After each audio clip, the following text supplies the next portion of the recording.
everybody. Welcome to another episode of It's Late. It's Dalck. Today we're gonna start with this one by any other name. That's the lesson this week.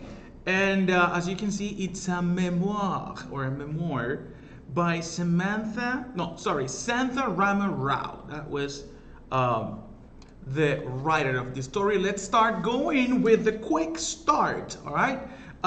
The title of this piece comes from Shakespeare's Romeo and Juliet because their families were enemies. So you guys remember that one? Juliet wishes that Romeo had a different surname, a different last name, if you will.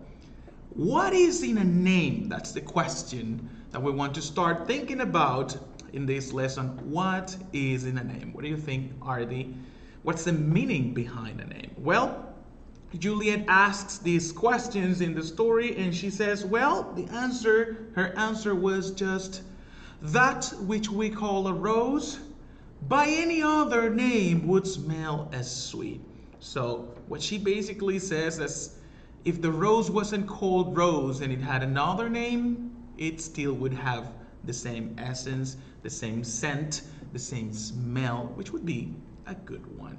Now, the question is, how important is a person's name? I can tell myself, you guys know that my name is not easy, so I try to think about the fact that there's a lot of meaning behind it. So that makes me happy. What about you? How would you react if someone took your name away and assigned you a new one?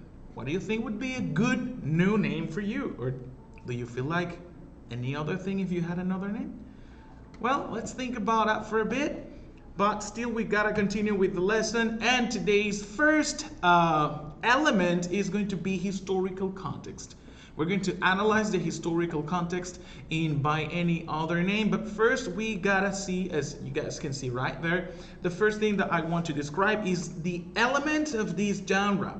It's a memoir, right? It comes from the French word for memory.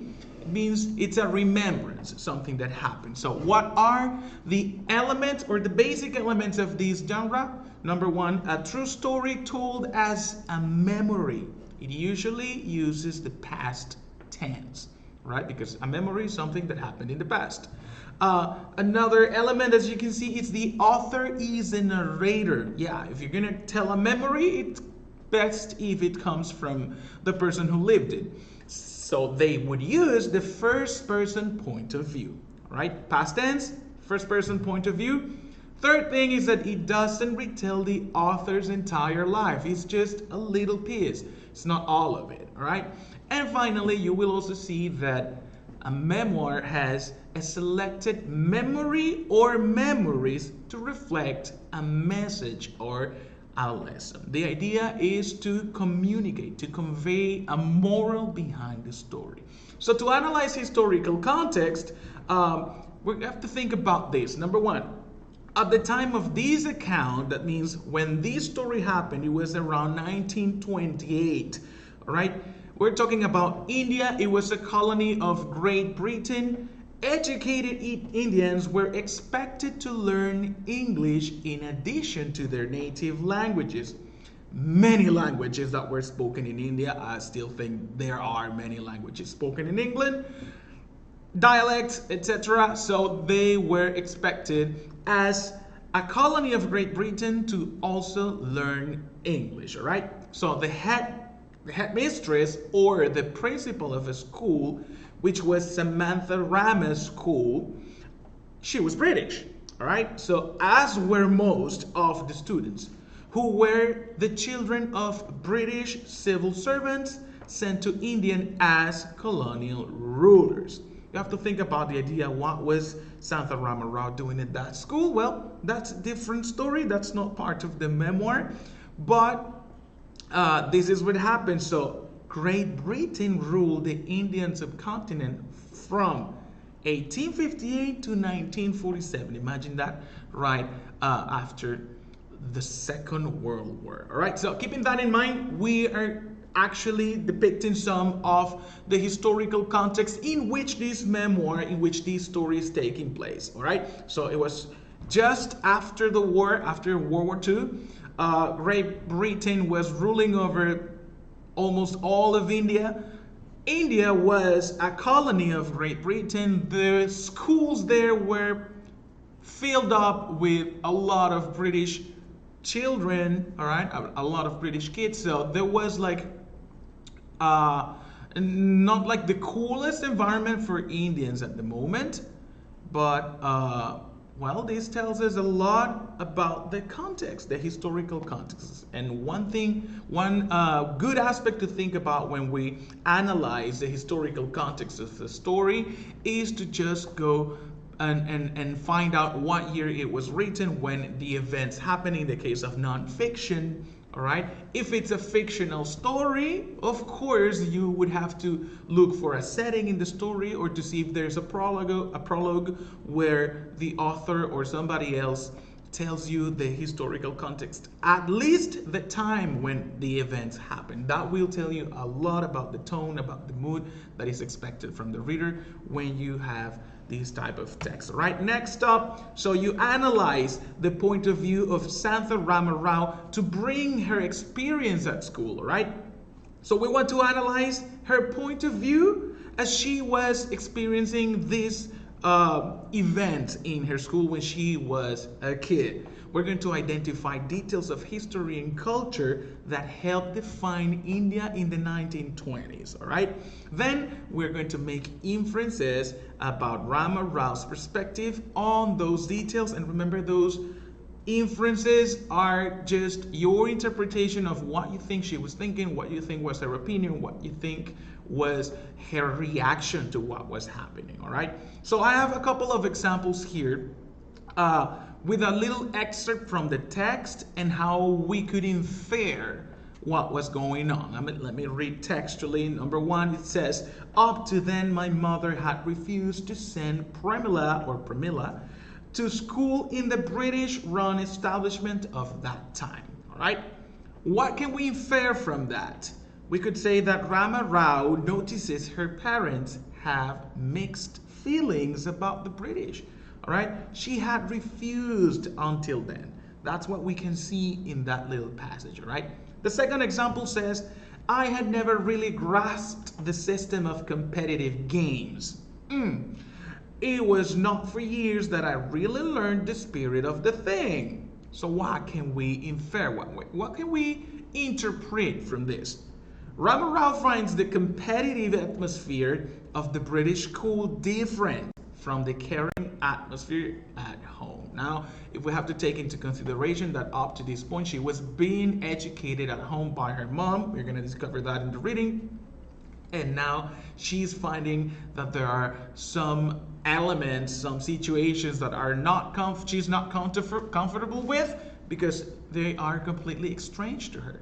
All right, so as we take little short parts or passages of the story, we start to create this interpretation in our own head of what's going on in Santha Rama Rao's head. All right, so we can have more or less an opinion on what her point of view was. All right, if we're going to continue now with the second aspect, we are going to analyze the author's purpose. In this case, we have to remember that the author of this story or this memoir is the same main character, okay? She's just telling her own story. So what was her purpose by writing and, of course, putting this story out there for everybody to see, okay? So we have to remember that an author's purpose is the reason the author writes a particular piece.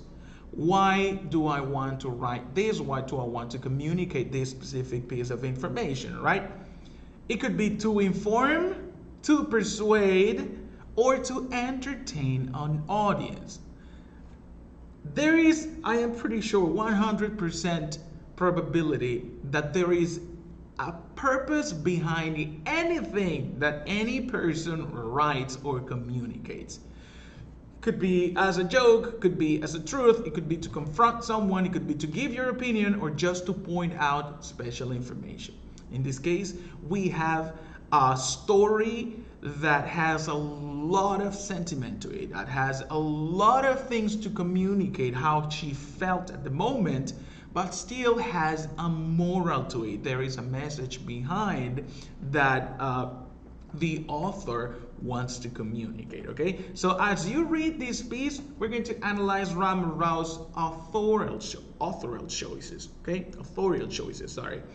What historical and cultural details does she share with the readers? Now, the important thing with this question is, what is she sharing, but what is she not sharing? What isn't she sharing? All right, so think about that. What's the reason why she's not also giving us more information? Because everything has to do with the purpose, okay? So based on her choices, what can you infer or interpret about her purpose for writing? We're gonna do that, of course, in classwork. Now, as you read, we're gonna mark details about the history and the culture that we find during our reading time. Those details may relate to food, dress, customs, language, classes, social classes, or different ways of interacting. All right, so that will give you a lot of context. That will give you a lot of information on not only the historical context, which we already are taking into consideration, but also to discover what her purpose is.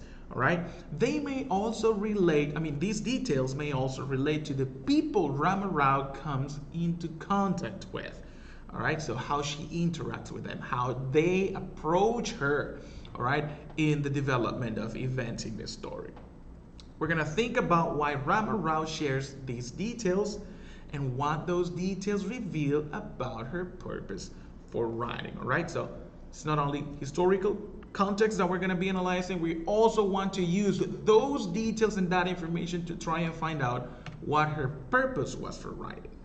Now, for the last part and the third element that we're going to be analyzing for this lesson in this particular reading, by any other name, we're going to go with language conventions, all right?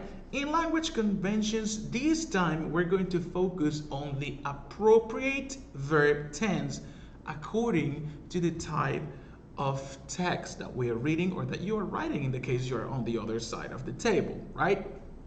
So in this lesson, we will learn about how the author of a memoir uses verb tense to orient the reader. What do you mean orient? Well, it's the verb tense that will let you unconsciously know when things happen, all right? It's virtually impossible to tell a memory, okay, from the present point of view, all right? It's difficult. It's almost impossible. There has to be a very specific and certain style to the writer in order to tell a memory, which is something that obviously happened before the current time, in the present or in the future. All right, so there would have to be a lot of really complicated and intricate grammar in order to communicate a memoir in that way. So what we normally use to comment or to tell something that happened in the past, of course, is the past tense. But we also have to remember that the past tense in English is not only one. There is the simple past.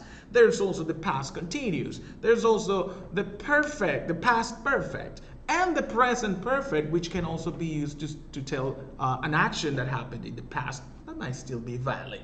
All right, so thinking about that and taking that into consideration, we have to remember how the author describes the central episode in her life, which she is describing in this story, but also alludes to the events that came even before that. That's where you use the example that I'm going to give in a few minutes, which is the the past perfect. So she also describes her present day feelings about the events. That's where she uses most probably the present perfect tense. All right. So notice how the writer in this example, how one writer uses the past perfect tense to indicate an action completed before something else happened again in the past. The example is, I had talked to Tara on the phone 3 times before we met in person. The use of the past perfect, all right, indicates that there is something happening before that action. depicted here by the word before itself. All right, so the first thing that happened was meeting her in person, but what I'm talking about right now is what happened after that. All right, so I have talked to Tara. That's the action I'm describing in the past, but in order to give you an orientation of when it happened in time, I will tell you before we met in person. So I talked to her first and then we met. But all of those two actions happened in a distant past. So that's how I can orient a reader or a listener using the correct and the appropriate verb tense, right? As you read by any other name, note the author's use of the verb tenses to make the order of the event clear. All right, my friends, that's gonna be it for today's lessons. Thank you very much for watching. Don't forget to hit the subscribe button and hit the like button on the video. I'll see you guys soon.